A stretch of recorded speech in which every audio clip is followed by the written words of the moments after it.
तुम्हालाही पितृदोष असेल तर अमावस्येच्या दिवशी ह्या 5 मधून तुम्ही कोणतंही एक झाड लावलं तर तुमच्या घरातील येणारी संकटे आपोआपच दूर होतील.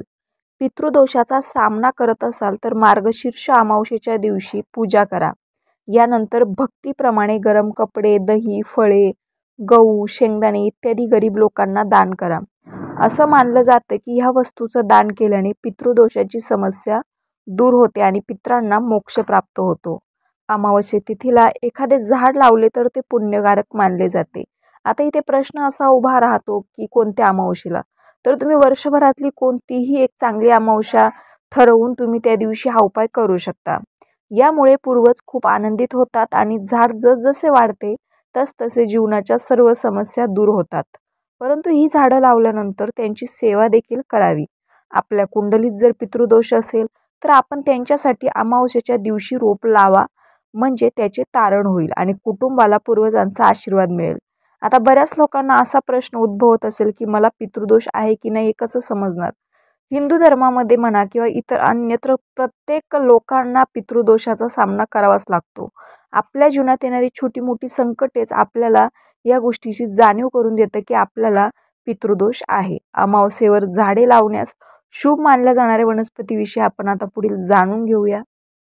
आणि तुम्हाला जाणून घ्यायचं असेल की तुम्हाला पितृदोष आहे की नाही तर त्यासाठी या चॅनलला सबस्क्राईब करून यावर अजून पितृदोषासंबंधित बरेचसे व्हिडिओ आहेत ते तुम्ही चेक करू शकता. आपल्या घरामध्ये एखादं कार्य पार न पडणं यशस्वीरित्या किंवा घरामध्ये मूल बाळ न होणं किंवा झाल्यानंतर आजारपण येणं किंवा म्हातारी कोतारी घरामध्ये वादविवाद होत असणं या सगळ्याच गोष्टी ही लक्षणं आहे पितृदोषाची. ही जर तुमच्या घरात आढळत असेल किंवा थोडक्यात तुमच्या घरात जर अशांतता असेल तर तुमच्या घरात पितृदोष नक्कीच आहे हे तुम्ही समजू शकता. तरी पण तुम्ही व्हिडिओ एकदा चेक करा म्हणजे तुम्हाला सर्व गोष्टी क्लिअरपणे समजतील. आता सर्वात पहिलं पिंपळाचं झाड. सनातन धर्मामध्ये पिंपळाचे झाड पूजनीय मानले जाते. श्रीकृष्णाने कलियुगातील त्याचा साक्षात अवतार म्हणून या झाडाचं वर्णन केलेलं आहे.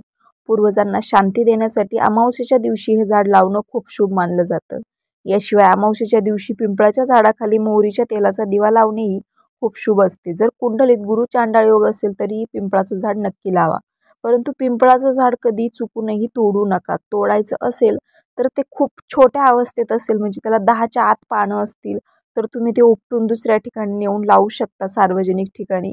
परंतु स्वतःच्या हाताने हे महापातक कधीही करू नका, कारण याने वंशवृद्धी खुंटते अशा प्रकारची मान्यता शास्त्र सांगतं. दुसरं वडाचं झाड. शास्त्रात वटवृक्षाला मोक्षदायी वृक्ष मानले जाते. अमावस्येच्या दिवशी हे झाड लावल्याने पूर्वजांना तारण मिळते आणि कुटुंबात भरभराट होते. कुटुंबातील सदस्यांचे वय वाढते. ह्या दिवशी वडाच्या झाडाखाली बसून महादेवाची उपासना करणे देखील खूप शुभ मानले जाते. झाडाची पूजा केल्यानंतर 3 वेळा प्रदक्षिणा घालावी.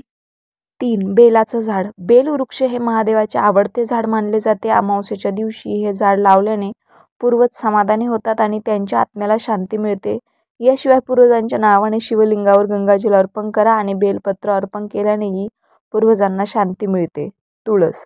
तुळशीच्या वनस्पतीला देखील वैकुंठात नेणारी एक वनस्पती मानली जाते. अमावस्येच्या दिवशी पूर्वजांच्या नावाने ही वनस्पतीची लागवड करणे खूप चांगले मानले जाते.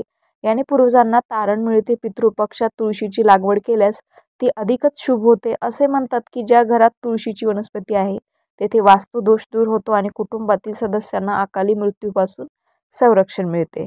रामकृष्ण हरी.